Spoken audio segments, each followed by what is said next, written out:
story of the Lion King is one we all know and love. A timeless tale of family, betrayal, and destiny. But what if I told you there's a chapter of this story that has remained hidden? A shadow lurking just beyond the Pride Lands. This isn't the story of Simba, but of a forgotten prince, a lost bloodline, and a prophecy that could unravel everything we thought we knew. This is the story of Rakuul, the last dawn of Mufasa's bloodline. To understand Rakuul, we must go back to the time of Mufasa and Scar. While Mufasa was the chosen king, ruling with wisdom and strength, Scar was consumed by jealousy. What the stories often forget is that Mufasa and Scar were not the only sons of Ahadi. There was a third brother, hidden from the official chronicles of the Pride Lands. His name was Zayn, and he was the youngest. Zayn possessed neither Mufasa's regal bearing nor Scar's cunning intellect. He was a gentle soul, more interested in the whispers of the wind and the patterns of the stars than the politics of the kingdom. Zayn saw the growing darkness in Scar and the heavy burden on Mufasa's shoulders. Fearing the inevitable conflict that would tear their family apart, he made a difficult choice, accompanied by a few loyal lionesses who shared his peaceful philosophy. Zayn left the Pride Lands. He traveled far beyond the borders, across treacherous rivers and sun-scorched deserts, seeking a new home where his pride could live in harmony, away from the looming shadow of his brother's rivalry. They settled in a secluded, lush valley, hidden between towering mountains, a place they called the Sunken Oasis. It was a paradise, untouched by the strife of the outside world. Here Zayn's pride thrived, and it was here that his son was born. A cub with a coat, the color of the desert at dawn, and eyes that held the wisdom of the stars.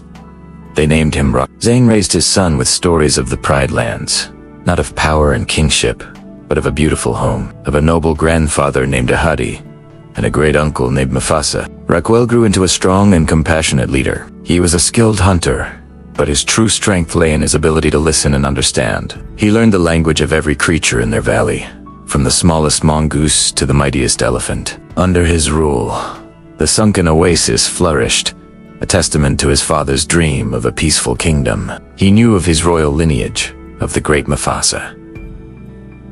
But he felt no desire for the throne. His life was in the oasis, with his pride.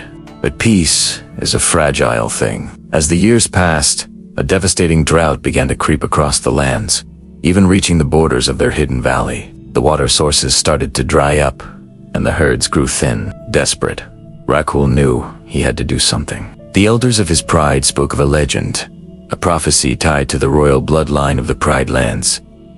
It said that when the circle of life is broken and the lands cry out in thirst, a lost son of Mufasa's blood would return from the shadows to restore balance. Rakuul was hesitant. Leaving the oasis meant exposing his pride to the dangers of the outside world. But as he watched the suffering of his people, he knew he had no choice. He was the last descendant of Mufasa's brother, the lost son from the prophecy. With a heavy heart, he gathered a small band of his strongest warriors and set out on a journey back to the land of his ancestors. A land he had only heard about in stories. Their journey was perilous. The world outside their valley was harsh and unforgiving. They faced rogue lions, territorial hyena clans, and the constant threat of starvation. Through it all, Rakuul's leadership shone, his ability to communicate and negotiate, a skill honed in a peaceful oasis, often turned potential enemies into allies. He wasn't a conqueror. He was a diplomat, a unit. Finally, they arrived at the borders of the Pride Lands.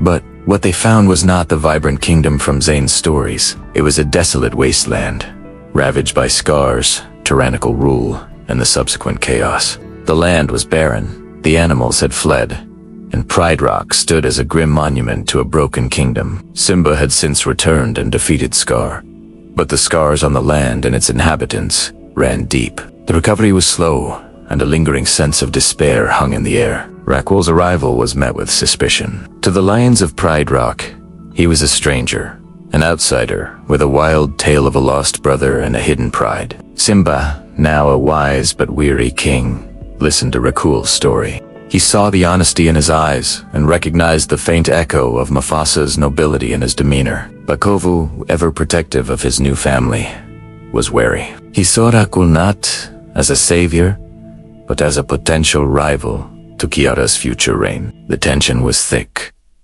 The pride was divided. Some saw hope in Rakuul's prophecy, while others saw a threat to the established line of succession.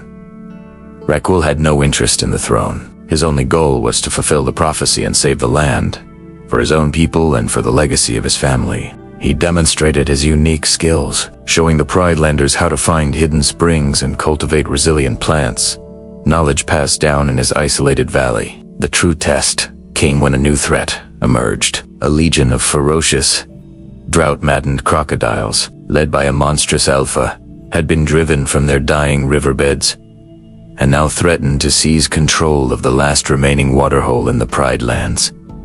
The lions of Pride Rock fought bravely, but they were outmatched in the water. Defeat seemed certain. This was Rakuul's moment. Using his deep understanding of the animal kingdom, he didn't rally the lions for a direct assault. Instead, he communicated with the elephants and the rhinos, creatures who had also suffered at the hands of the aggressive crocodiles. He forged an alliance, not through force, but through mutual respect and a shared goal. He devised a brilliant strategy, using the elephant's strength to create a diversion and the rhino's power to break the crocodile's formations. Rakuul himself, agile and fearless, challenged the crocodile alpha, luring him into a trap. The battle was epic. It was a display not just of strength, but of intelligence and unity. Together, the united animals of the Pride Lands, led by the Lost Prince, drove the crocodiles back. The waterhole was secured. In that moment, everyone saw the truth. Rakuul was not a rival. He was a true leader, a worthy heir to the spirit of Mufasa. With the threat averted, Rakuul's knowledge helped the Pride Lands heal at an astonishing rate. The hidden springs he located began to breathe life back into the plains. He and Simba worked side by side, one the king of Pride Rock, the other the sage of the oasis. They were not two competing powers, but two sides of the same coin. Combining Simba's experience with Rakuul's unique wisdom, Kovu saw Rakuul's selfless nature and came to respect him as a brother. Rakuul had fulfilled the prophecy. He had returned, not to claim a crown, but to restore balance. His journey was complete. Though Simba offered him a permanent place of honor in the Pride Lands, Rakuul knew his heart and his duty belonged to his own people in the sunken oasis. He'd saved them by venturing out, and now he had to return to lead them into a new era of prosperity. With a promise of eternal friendship and alliance between the two prides, Rakuul departed. He returned to the sunken oasis, not just as a leader, but as a legend. The story of Rakuul, the Lost Prince, became a new chapter in the Great Cycle, a tale of courage, unity, and the enduring strength of Mufasa's bloodline. He proved that true royalty isn't about the throne you sit on, but the lives you lift up. And in the quiet whispers of the wind, across the savannah and through the hidden valleys, the legacy of the last dawn lived on. Thanks so much for watching.